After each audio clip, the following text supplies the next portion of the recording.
Hello friends, my Indian kitchen में आप सबका स्वागत है। मैं उज्ज्वला हूँ। आज हम बनाने वाले हैं चौपाटी रेसिपी। इसके लिए सबसे इम्पोर्टेंट है खट्टी मीठी तीखी चटनी। इसके लिए लगने वाली सामग्री है इमली का पल्प है 1.5 कटोरी, इसके बाद 1.5 कटोरी गुड़, इसके बाद 1 चम्मच लाल मिर्च पाउडर, स्वादानुसार नमक, पानी पूरी मसाला 1 चम्मच। हरी चटनी हम अलग बनाने वाले हैं, उसके लिए हरी मिर्चें 2 चम्मच। खट्टी मीठी चटनी एक ऐसी चटनी है जो सभी घरों में बनाई जाती है और उसमें इस्तेमाल होती है इमली।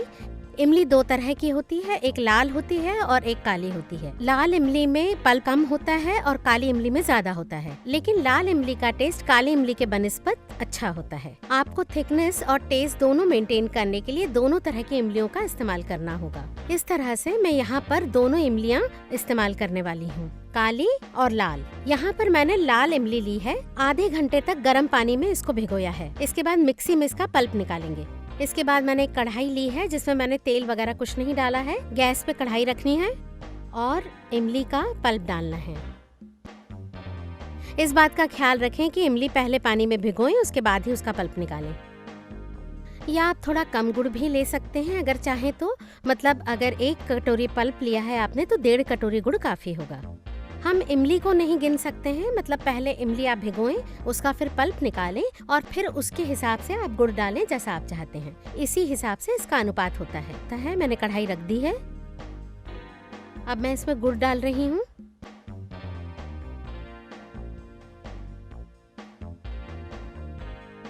अब ये दोनों चीजें मैं गैस पे पका रही हूँ। इसे पूरी तरह से मिला लेना है। मैंने इसमें तेल वगैरह कुछ भी नहीं डाला है, इन दोनों का एक साथ मैंने कढ़ाई में डाल दिया है ऐसे ही। इस बात का ख्याल रखें, जैसे मैंने पहले भी आपको बताया है, कि इमली को पानी में अच्छी तरह से भिगोएं। अगर आप भिगोएंगे नहीं तो उसका जो खट्टापन है वो चटनी में ठीक से उतरेगा नहीं और चटनी अच्छी नहीं बनेगी। आपको कौन सी इमली का इस्तेमाल करना है ये आपके ऊपर निर्भर करता है। वैसे चौपाटी डिशेस में ये जो इमली की चटनी है वो बहुत ही महत्वपूर्ण है। इसके खट्टेपन के कारण ये सारी डिशेस में इस्तेमाल होती है। इमली और गुड़ जो हमने रखा था उबालने के लिए, अब वो पक चुका है, दोनों मिल गए हैं अच्छी तरह से। अब इसमें मैं स्वादानुसार नमक डालूंगी। इसमें नमक डालते वक्त आप इस बात का ख्याल रखें कि इमली हम पहले से ही नमक लगा के रखते हैं, तो उसमें नमक होता है पहले से ही पर्याप्त मात्रा में, तो इसमें थोड़ा नमक कम डालें आप। इसके बाद हम लाल मिर्च पाउडर डालेंगे 1 से 2 चम्मच। इसमें जरा मिर्च कम डालना चाहिए क्योंकि हर एज ग्रुप के लोगों को ये खाना होता है। कभी कभी बच्चे या जो बड़े बूढ़े होते हैं उन्हें बहुत ज्यादा तीखा पसंद नहीं होता, तो उसी हिसाब से आप इसमें तीखा डालें। अब नमक और मिर्च डाल दिया है, अब एक और उबाल लाना है इसमें। पूरी तरह से पक जाने के बाद बिल्कुल आखिर में हम पानी पूरी मसाले का इस्तेमाल यहाँ पर करेंगे। बिल्कुल 1 चम्मच की ही यहाँ जरूरत है। उसके बाद एक उबाल देना है और गैस बंद कर देना है। पानी पूरी मसाला डालने के बाद अगर हम इसे ज्यादा उबालें तो ये चटनी कड़वी हो जाती है, इसलिए बिल्कुल आखिर में ही हमें ये मसाला डालना है।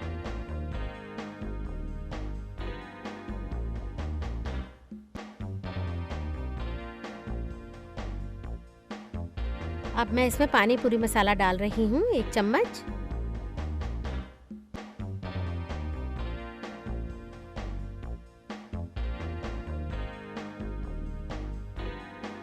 अब एक उबाल ले चुके हैं हम, ये अच्छी तरह से पक चुका है। पानी पूरी मसाला भी इसमें अच्छे से मिल चुका है। अब हमें गैस बंद करना है। अब इस चटनी को हमें पूरी तरह से ठंडा कर लेना है, उसके बाद ही पानी पूरी की प्लेट सर्व करनी है। खट्टी मीठी चटनी तो आप देख ही चुके हैं, हम इसे पानी पूरी के लिए इस्तेमाल कर सकते हैं। तो चलिए तैयार करते हैं पानी पूरी। इसके लिए लगने वाली सामग्री है खट्टी मीठी चटनी 1 कटोरी और उसमें 1 कटोरी पानी मिक्स्ड। उसके बाद हरी मिर्च को पीस के उसका पानी बना लिया है, उबला हुआ आलू, हरी मटर उबली हुई,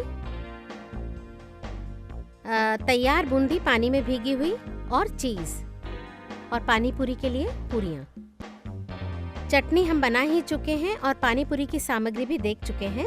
यहाँ पर जो मैंने पूरियाँ इस्तेमाल की हैं वो बाजार में आपको कहीं पे भी मिल जाएंगी। अगर आप इन्हें घर में बनाना चाहते हैं तो मैदा, गेहूं का आटा और रवा एक ही अनुपात में लेके उसे भिगो लें और उसकी छोटी छोटी पूरियाँ तल लें। तो इस तरह से भी आप इन पूरियों को बना सकते हैं। अब एक प्लेट में मैं पूरियाँ रख रही हूँ। और इसको चम्मच से या अपनी उंगली से इसमें होल बना लें। सबसे पहले मैं इसमें उबला हुआ आलू डाल रही हूँ। ये बारीक कटा हुआ होना चाहिए। हर पूरी में 1-2 टुकड़े आलू के डाल दें आप।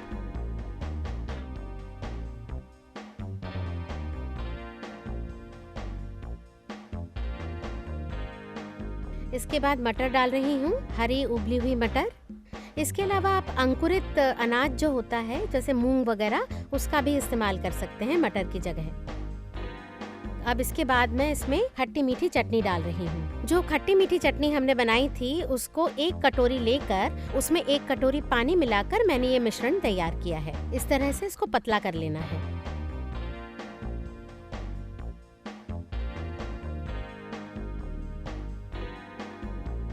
इन पूरियों को इस चटनी से पूरी तरह से भर दें। इसके बाद इसमें मैं हरी चटनी डाल रही हूँ। इसमें हरी मिर्च है, धनिया है और पुदीना है। मतलब जिसे थोड़ा सा तीखा ज़्यादा पसंद है वो इस चटनी का इस्तेमाल कर सकते हैं, क्योंकि इसमें हरी मिर्च होती है।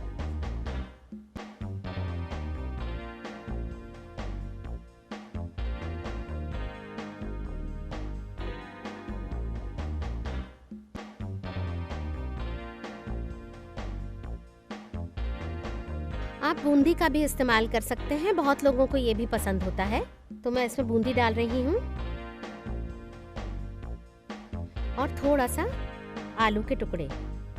मतलब जैसे आपके घर में मटर नहीं हो या और कुछ नहीं हो तो आप बूंदी का इस्तेमाल कर सकते हैं। और आलू तो होता ही है घर में, तो उसका कोई प्रॉब्लम नहीं है। अब इसमें भी मैं खट्टी मीठी चटनी डाल रही हूँ और साथ में हरी चटनी। और अगर आप सिर्फ पूरी खाना चाहते हैं तो इसमें थोड़ी सी बूंदी डालें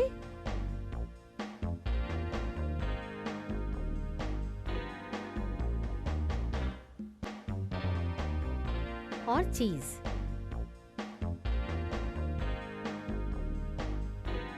चीज़ काफ़ी मात्रा में डालें।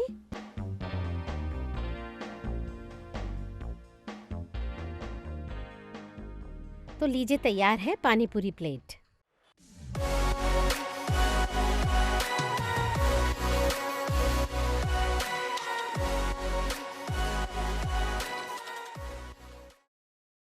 आज हम बनाने वाले हैं पैटीज। तो चलिए पैटीज बनाते हैं। उसके लिए लगने वाली सामग्री है 2 आलू उबले हुए और कद्दूकस किए हुए, 2 चम्मच अदरक लहसुन का पेस्ट, जीरा पाउडर, धनिया पाउडर, स्वादानुसार नमक, हरी मिर्च का पेस्ट 1 से 2 चम्मच। इसके बाद सब्जी पैटीज बनाने के लिए टेक। इसके बाद कॉर्नफ्लावर और ऊपर से लगाने के लिए रवा। अंदर भरने के लिए हमें सब्जी की जरूरत होगी। अगर आप नॉनवेज खाते हैं तो कीमा भी भर सकते हैं। तो चलिए बनाते हैं सब्जी। 3 चम्मच तेल डालेंगे हम।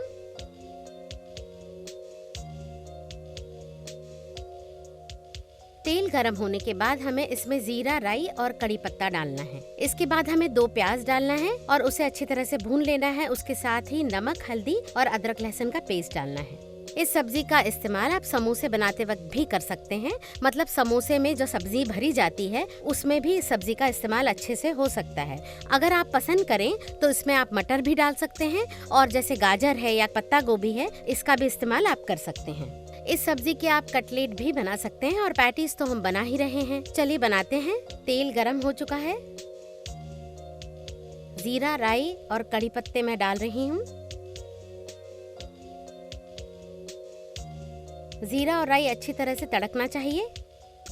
उसी के बाद हम प्याज डालेंगे।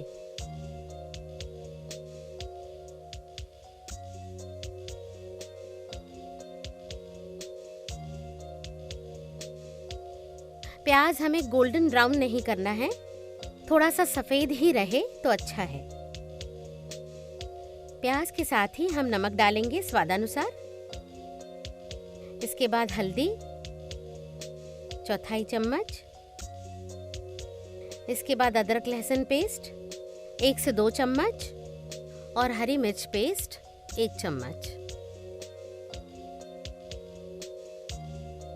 फिर से प्याज सहित ये मसाला अच्छी तरह से हमें भून लेना है। अगर आपको हरी मिर्च नहीं चाहिए या हल्दी नहीं चाहिए तो इसमें आप लाल मिर्च का इस्तेमाल कर सकते हैं। अगर लाल मिर्च भी नहीं चाहिए तो सिर्फ थोड़ा सा गरम मसाला भी चलेगा। गरम मसाले का भी स्वाद बहुत अच्छा आता है।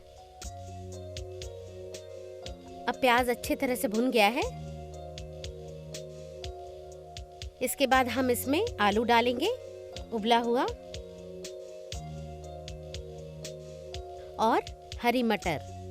ये मटर मैंने थोड़े से पका लिए हैं। फिर से हमें सब कुछ मिक्स करना है। इसके बाद थोड़ा सा हरा धनिया। अगर आप चाहें तो थोड़ा सा नींबू का रस भी डाल सकते हैं, थोड़ी सी शक्कर डाल सकते हैं, इससे इसका स्वाद और भी बढ़ जाता है। सब्जी हमारी तैयार हो गई है। तो अब हम बनाएंगे पैटीज के ऊपर का कोटिंग बनाना है हमें। इसके लिए हमने 2 उबले आलू लिए हैं जिन्हें हमने कद्दूकस कर लिया है। अच्छे से कद्दूकस कर लें इन्हें।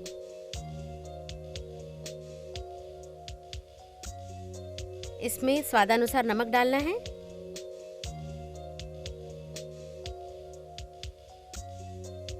धनिया पाउडर, थोड़ा सा जीरा पाउडर, जितना लगे उतना कॉर्नफ्लावर।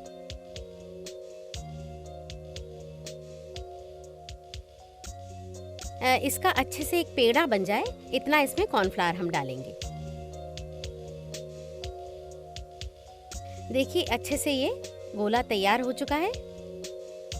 इसमें हम ये सब्जी भरेंगे। सब्जी रख रही हूँ।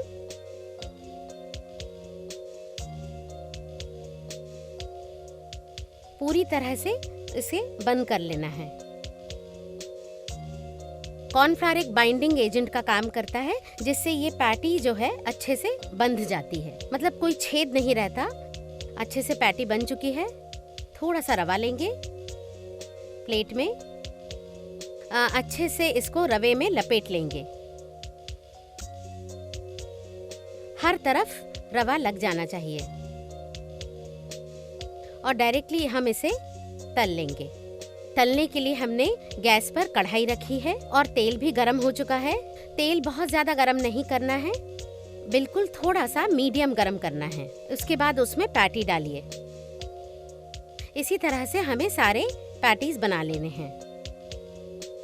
इसी तरह से गोला बना लें और रवे से लपेट लें और शैलो फ्राई करें। गोल्डन ब्राउन होने तक इन पैटीज को आप तल लें।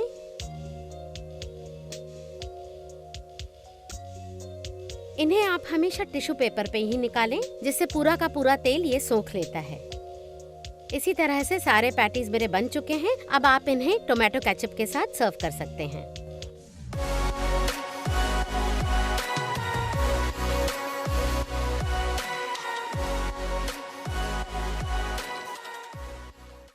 आज हम बनाने वाले हैं रगड़ा पैटीज। तो रगड़ा पैटीज में सबसे ज्यादा इम्पोर्टेंट है रगड़ा।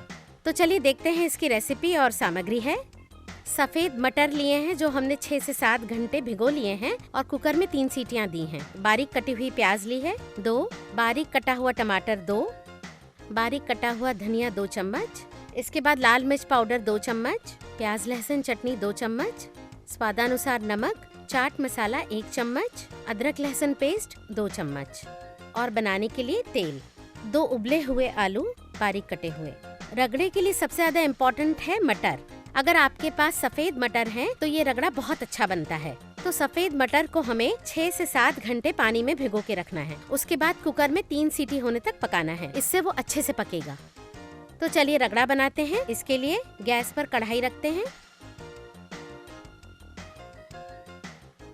इसके बाद हमें तेल लेना है थोड़ा सा, यानी कि चौपाटी व्यंजन में बहुत कम तेल लगता है, इसलिए इसमें प्याज हमारा अच्छे से फ्राई हो जाए और मटर के लिए भी काफी हो, इतना ही तेल लेना है। मतलब 2 से 3 टेबलस्पून काफी होगा। ज्यादा तेल डालने की जरूरत नहीं है, क्योंकि हम इसे अलग अलग व्यंजनों पर डालकर इस्तेमाल करेंगे, इसीलिए बहुत ज्यादा तेल की जरूरत है ऐसा नहीं है। तो चलिए प्याज और रगड़े के लिए काफी इतना ही तेल डालते हैं। अब मैं थोड़ा सा तेल डाल रही हूँ। तेल में एक बार गर्म होने के बाद इसमें पहले प्याज डालें, उसके बाद तुरंत इसमें टमाटर डालें, उसके बाद ही नमक मिर्च डालना है। रगड़े में सबसे ज्यादा इम्पोर्टेंट है कि प्याज और टमाटर अच्छे से भुन जाएं। मतलब नमक मिर्च डालने के बाद बहुत अच्छे से उसको फ्राई करें, तभी उसका टेस्ट अच्छा आता है। तेल गरम हो चुका है तो मैं प्याज डाल रही हूँ।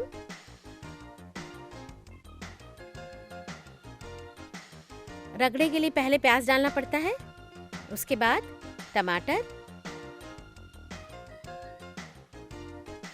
प्याज और टमाटर अच्छे से भुने, इस बात का ख्याल रखें। तेल में प्याज टमाटर डालने के बाद प्याज लहसुन चटनी, लाल मिर्च पाउडर 2 चम्मच। अब ये मसाले डालने के बाद इसे अच्छी तरह से भून लें आप। जैसे कि मैंने पहले बताया कि रगड़े के लिए इम्पोर्टेंट है कि प्याज और टमाटर बहुत अच्छे से भुनना चाहिए पहले, तभी रगड़े का रंग और स्वाद दोनों ही बहुत अच्छे आते हैं। इसके बाद इसमें 2 चम्मच अदरक लहसुन पेस्ट डालना है। नमक मिर्च और अदरक लहसुन पेस्ट ये सब एक साथ अच्छी तरह से इसमें भुनना चाहिए।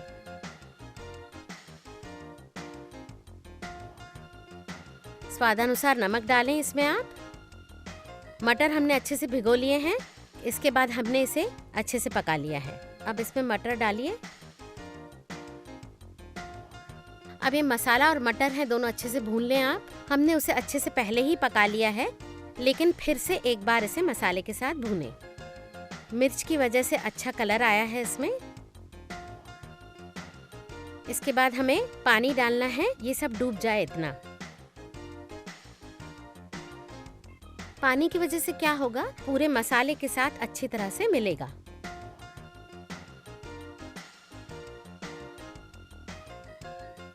अब हम यहाँ पर पाव भाजी स्मैशर यूज करेंगे। इससे क्या करना है कि मटर को दबाना है, मतलब मटर पूरा ना पिस जाए और अपनी फॉर्म में रहे। इसे हमने अच्छे से भिगोया है, उसके बाद पीस भी लिया है। उसके बाद फ्राई करते वक्त हम थोड़ा सा इसे स्मैश करेंगे। अब इसे मैं सिर्फ मसाले के साथ ही स्मैश कर रही हूँ और आलू और दूसरे मसाले जो हैं वो मैं बाद में डालूंगी। स्मैश करने के बाद हमें 2 उबले हुए आलू मैश करके इसमें डालने हैं।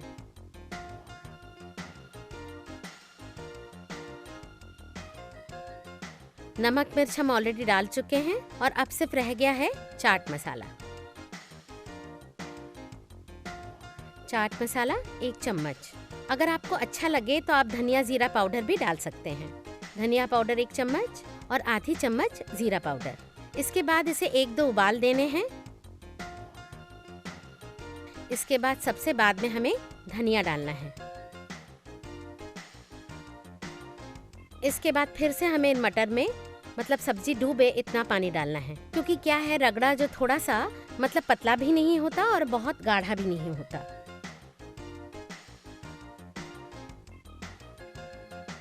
इसी तरह से हमें रगड़ा बनाना है। उसमें आप धनिया जीरा पाउडर डालिए, चाट मसाला डालिए, तो लीजिए तैयार है हमारा रगड़ा। इसी तरह से हमें रगड़ा बनाना है हमेशा। इसके बाद सबसे ज़्यादा इम्पोर्टेंट है पैटीज। तो पैटीज के लिए सामग्री है तैयार रगड़ा 2 कटोरी, इसके बाद 2 उबले हुए आलू कद्दूकस किए हुए, कॉर्नफ्लावर 2 से 3 टेबलस्पून, धनिया पाउडर 1 चम्मच, जीरा पाउडर 1 चम्मच, अदरक लहसुन पेस्ट 2 चम्मच, हरी मिर्च पेस्ट 2 चम्मच, स्वादानुसार नमक और शैलो फ्राई करने के लिए लगने वाला है रवा। तो पैटीज की सामग्री हमने देख ली है। अब देखते हैं कैसे बनाते हैं इसे। तो एक प्लेट में उबले हुए आलू ले लें। आलू उबला हुआ ही लेना है, इसे पूरी तरह से कद्दूकस कर लें। इसमें स्वादानुसार नमक, इसके बाद अदरक लहसुन पेस्ट, हरी मिर्च पेस्ट 1 चम्मच, जीरा पाउडर आधी चम्मच और धनिया पाउडर 1 चम्मच। जितनी ज़रूरत है उतना कॉर्नफ्लावर आप इसमें डालें मिक्सिंग के लिए।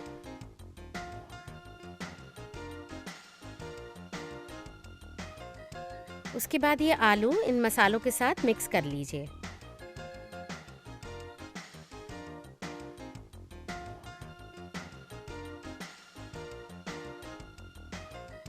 कॉर्नफ्लावर की जितनी ज़रूरत है उतना ही डालें, मतलब इसका गोला जब तक ना बन जाए तब तक आप डालते रहें और अच्छे से एक गोला तैयार कर लें। अब इसके छोटे छोटे पीसेस कर लें और रवे में लपेट लें और शैलो फ्राई कर लें। छोटे छोटे गोले बना लें, रवे में इस तरह से लपेट लें और शैलो फ्राई करें। शैलो फ्राई करने के लिए गैस के ऊपर पैन रखना है और टिक्की डूब जाए इतना ही तेल लेना है। शैलो फ्राई मतलब थोड़े से ही तेल में इसे फ्राई करना है। इस तरह से छोटे छोटे गोले बना के रवे में लपेट के और पैन में हमें इन्हें डाल देना है। इसे अच्छे से गोल्डन ब्राउन होने तक तल लें।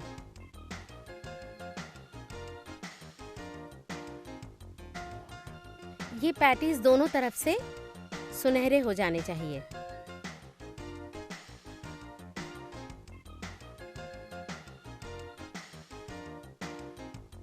मैंने इन्हें सुनहरा होने तक तल लिया है, लेकिन अभी डिश पूरी तैयार नहीं हुई है। इसके लिए रगड़ा हमारा तैयार है और पैटीज तैयार है। इसके ऊपर हम दही भी डालेंगे। तो चलिए रगड़ा पैटीज की प्लेट सर्व करते हैं। प्लेट में हमें पैटीज लेना है, उसके ऊपर रगड़ा डालना है। अगर आप चाहते हैं तो रगड़े में थोड़ा सा पानी भी मिला सकते हैं, मतलब सेमी लिक्विड जैसे हो जाएगा। इसके बाद हमें इसमें खट्टी मीठी चटनी डालना है।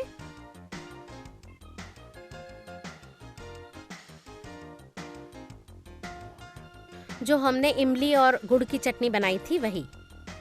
इसके बाद दही डाल रही हूँ रगड़े के ऊपर और थोड़ा सा हरा धनिया। तो चलिए तैयार है रगड़ा पैटीज।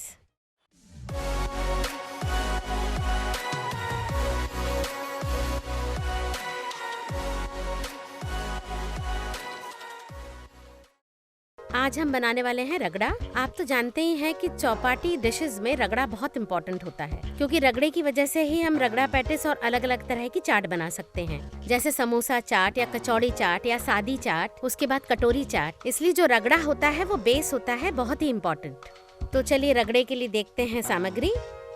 सफेद मटर लिए हैं जो हमने 6 से 7 घंटे भिगो लिए हैं और कुकर में 3 सीटियां दी हैं। बारीक कटी हुई प्याज ली है 2, बारीक कटा हुआ टमाटर 2, बारीक कटा हुआ धनिया 2 चम्मच। इसके बाद लाल मिर्च पाउडर 2 चम्मच, प्याज लहसुन चटनी 2 चम्मच, स्वादानुसार नमक, चाट मसाला 1 चम्मच, अदरक लहसुन पेस्ट 2 चम्मच और बनाने के लिए तेल, 2 उबले हुए आलू बारीक कटे हुए।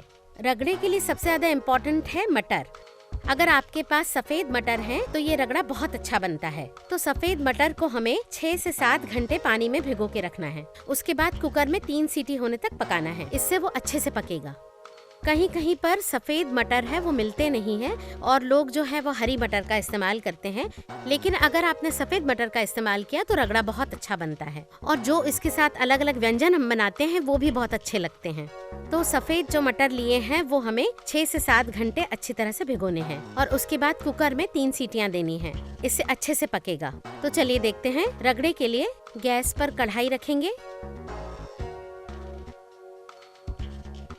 इसके बाद हमें तेल लेना है थोड़ा सा, यानी कि चौपाटी व्यंजन में बहुत कम तेल लगता है, इसलिए इसमें प्याज हमारा अच्छे से फ्राई हो जाए और मटर के लिए भी काफी हो इतना ही तेल लेना है। मतलब 2 से 3 टेबलस्पून काफी होगा, ज्यादा तेल डालने की जरूरत नहीं है क्योंकि हम इसे अलग अलग व्यंजनों पर डालकर इस्तेमाल करेंगे, इसीलिए बहुत ज्यादा तेल की जरूरत है ऐसा नहीं है। तो चलिए प्याज और रगड़े के लिए काफी इतना ही तेल डालते हैं। अब मैं थोड़ा सा तेल डाल रही हूँ। तेल में एक बार गर्म होने के बाद इसमें पहले प्याज डालें, ठीक, उसके बाद तुरंत इसमें टमाटर डालें, उसके बाद ही नमक मिर्च डालना है। रगड़े में सबसे ज्यादा इम्पोर्टेंट है कि प्याज और टमाटर अच्छे से भुन जाएं, मतलब नमक मिर्च डालने के बाद बहुत अच्छे से उसको फ्राई करें, तभी उसका टेस्ट अच्छा आता है। तेल गर्म हो चुका है तो मैं प्याज डाल रही हूँ।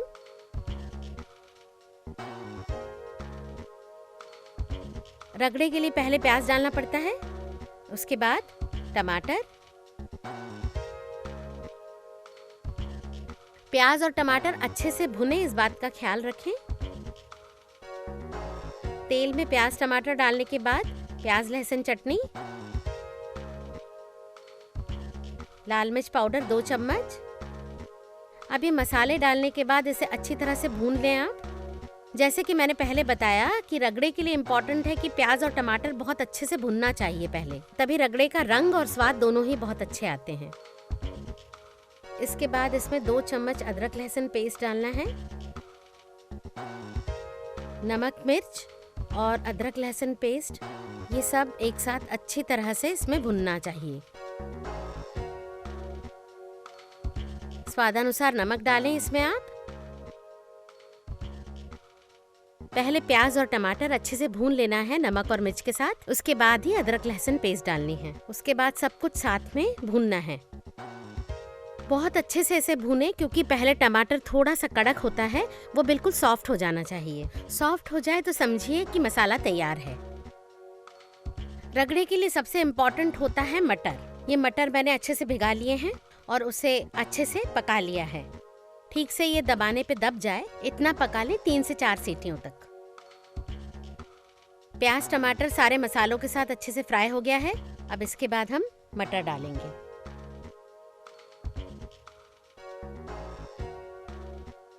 ये मटर जो है इसे अच्छी तरह से भून लेना है मसाले के साथ। ये पहले से पके हुए हैं, लेकिन फिर से हमें मसाले के साथ अच्छे से भूनना है। इसका कलर भी अच्छा आ रहा है। इसके बाद हमें पानी डालना है, मटर डूब जाए इतना। इससे क्या होगा कि मटर सारे मसालों के साथ अच्छे से पक जाएंगे।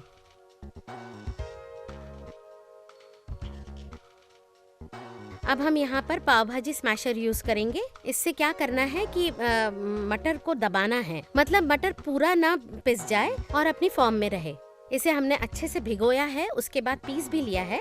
उसके बाद फ्राई करते वक्त हम थोड़ा सा इसे स्मैश करेंगे। स्मैश करने से जो रगड़ा है उसका स्वाद बहुत बढ़ जाता है, क्योंकि वो बहुत अच्छे से मिलता है।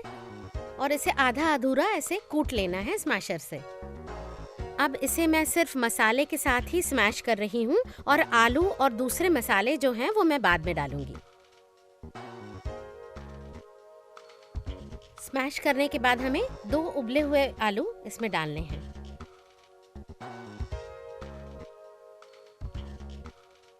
नमक मिर्च तो हम डाल ही चुके हैं। उसके बाद आलू डाला है। और बाकी का मसाला एक ही रह गया है, वो है चाट मसाला। चाट मसाला 1 चम्मच। अगर आपको अच्छा लगे तो आप धनिया जीरा पाउडर भी डाल सकते हैं। धनिया पाउडर 1 चम्मच और आधी चम्मच जीरा पाउडर। इसके बाद इसे 1-2 उबाल देने हैं। इसके बाद सबसे बाद में हमें धनिया डालना है। इसके बाद फिर से हमें इन मटर में, मतलब सब्जी डूबे इतना पानी डालना है, क्योंकि क्या है रगड़ा जो थोड़ा सा मतलब पतला भी नहीं होता और बहुत गाढ़ा भी नहीं होता, इसलिए थोड़ा सा पानी डालें और इसे फिर से उबाल लें। चौपाटी डिशेस में रगड़े का बहुत ही इम्पोर्टेंस होता है। इससे आप अलग अलग तरह की चाट बना सकते हैं, मतलब अलग अलग चाट में भी इसका इस्तेमाल होता है, जैसे समोसा चाट, कचौड़ी चाट, सादा चाट या कटोरी चाट। इसमें रगड़ा बहुत इस्तेमाल होता है। इसलिए अगर चाट खाने के आप शौकीन हैं तो रगड़ा जरूर बनाना सीखें, और इसी तरह से बनाइए हमेशा। धनिया जीरा पाउडर डालिए, चाट मसाला पाउडर डालिए, जो भी आपकी पसंद हो वैसे। लेकिन एक बात का ध्यान रखें कि प्याज और टमाटर बहुत अच्छे से भुने जाएं। तो लीजिए, तैयार है हमारा रगड़ा।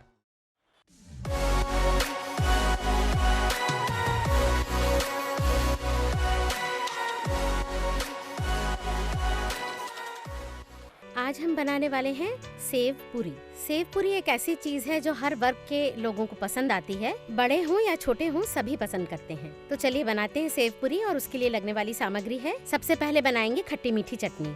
तो चलिए देखते हैं सामग्री। इसके लिए लगने वाली चीजें हैं, इमली का पल्प लिया है हमने 1.5 कटोरी। इसके बाद 1.5 कटोरी गुड़ लिया है, लाल मिर्च पाउडर है, स्वादानुसार नमक, पानी पूरी मसाला 1 चम्मच। हरी चटनी हम अलग बनाने वाले हैं, उसके लिए 2 चम्मच हरी मिर्च का पेस्ट। खट्टी मीठी चटनी एक ऐसी चटनी है जो सभी घरों में बनाई जाती है और उसमें इस्तेमाल होती है इमली।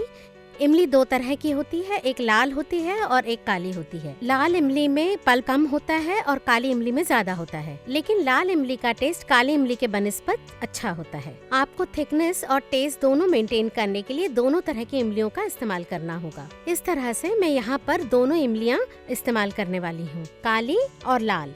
यहाँ पर मैंने लाल इमली ली है। आधे घंटे तक गर्म पानी में इसको भिगोया है। इसके बाद मिक्सी में इसका पल्प निकालेंगे।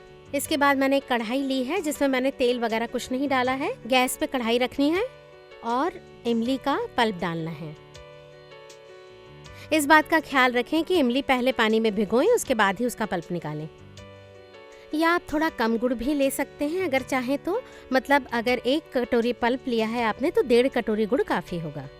हम इमली को नहीं गिन सकते हैं, मतलब पहले इमली आप भिगोएं, उसका फिर पल्प निकालें और फिर उसके हिसाब से आप गुड़ डालें जैसा आप चाहते हैं। इसी हिसाब से इसका अनुपात होता है। मैंने कढ़ाई रख दी है। अब मैं इसमें गुड़ डाल रही हूँ।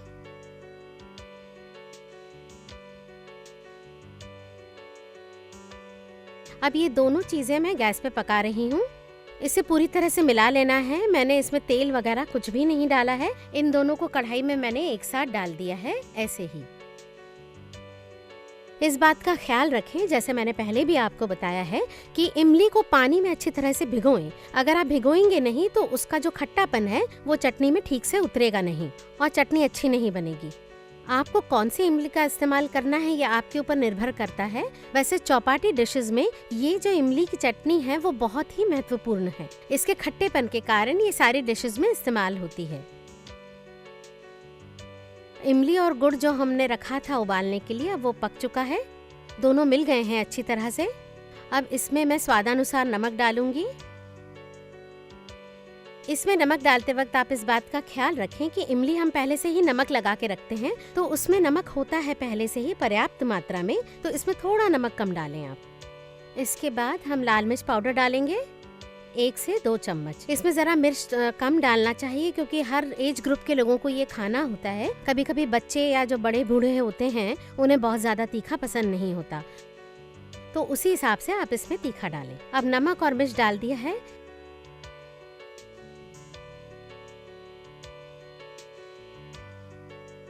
पूरी तरह से पक जाने के बाद बिल्कुल आखिर में हम पानी पूरी मसाले का इस्तेमाल यहाँ पर करेंगे। बिल्कुल 1 चम्मच की ही यहाँ जरूरत है। उसके बाद एक उबाल देना है और गैस बंद कर देना है। पानी पूरी मसाला डालने के बाद अगर हम इसे ज्यादा उबालें तो ये चटनी कड़वी हो जाती है। बिल्कुल आखिर में हमें ये मसाला डालना है।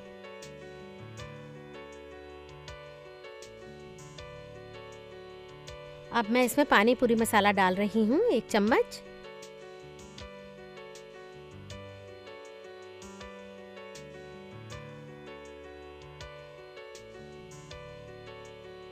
अब एक उबाल ले चुके हैं हम, ये अच्छी तरह से पक चुका है।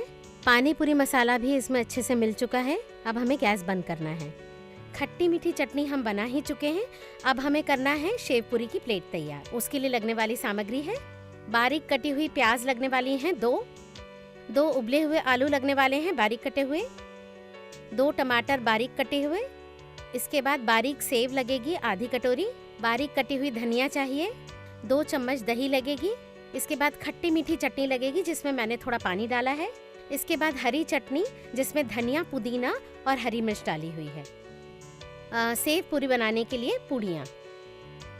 तो चलिए शेव पूरी बनाते हैं। वैसे ये पूड़ियाँ बाजार में मिलती हैं, लेकिन अगर आप घर में बनाना चाहते हैं तो मैदे में थोड़ा सा नमक मिर्च डालकर, उसमें थोड़ा सा तेल डालकर उसे मार लें। उसकी बड़ी एक रोटी बेल लें और छोटे सांचे से छोटी छोटी पूरियाँ निकाल के उन्हें तल लें। लेकिन आटा मारते समय आप उसमें गरम तेल जरूर डालें, उससे ये कुरकुरी बनती हैं। और उसमें अगर आप चाहते हैं तो उसमें थोड़ा जीरा डाल सकते हैं, थोड़ा सा अजवाइन भी आप डाल सकते हैं। इस तरह से आप इसे घर पे भी बना सकते हैं। इसी तरह से आप घर में सेव भी बना सकते हैं, बाजार से लाने की जरूरत नहीं है। मतलब हर चीज आपके घर में ही बनेगी, पूड़ियाँ हो, चटनी हो या सेव हो। तैयार सामान होता है तो बनाने में बहुत आसानी होती है। और सेव पूरी बनाते वक्त सिर्फ आपको प्याज की और दूसरे हरी चटनी की जरूरत होगी। तो चलिए तैयार करते हैं सेव पूरी।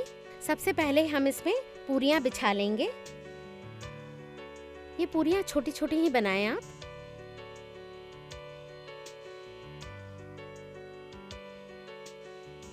अब हर पूरी पे थोड़ी थोड़ी प्याज डालेंगे।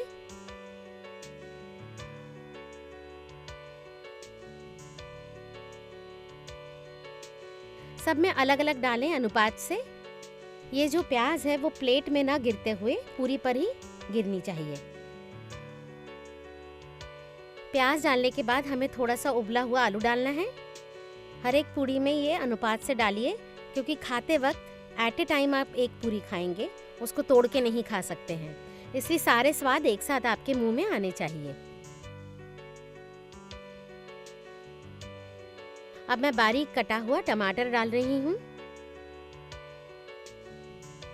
ये इस सब का कंबाइन जो स्वाद होता है वो बहुत ही मजेदार लगता है। बारीक कटा हुआ टमाटर। इसके बाद हर एक पूरी पर बारीक सेव डालेंगे। अब इस व्यंजन का नाम ही सेव पूरी है, तो काफी सारी आप इसमें सेव डालें।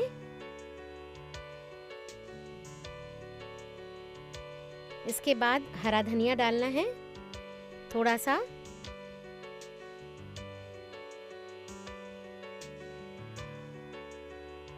अब मैं खट्टी मीठी चटनी डाल रही हूँ।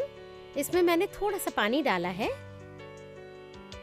ये जो भी पूरी पर हमने सामग्री डाली है, ये चटनी इसे पूरी तरह से कवर कर ले, इतनी कम से कम आप डालें। कम से कम 1-1 चम्मच तो लगेगा। अगर आप चाहें तो थोड़ी ज़्यादा भी ले सकते हैं, मतलब पूरी पूरी भीग जाए तो भी चलेगा। जो दही को पसंद करते हो वो थोड़ा सा इसमें दही भी डाल सकते हैं।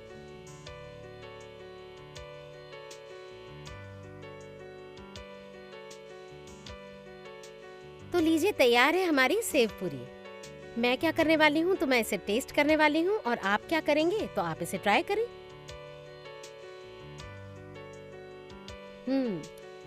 बहुत ही टेस्टी बनी है, प्लीज इसे ट्राई करें।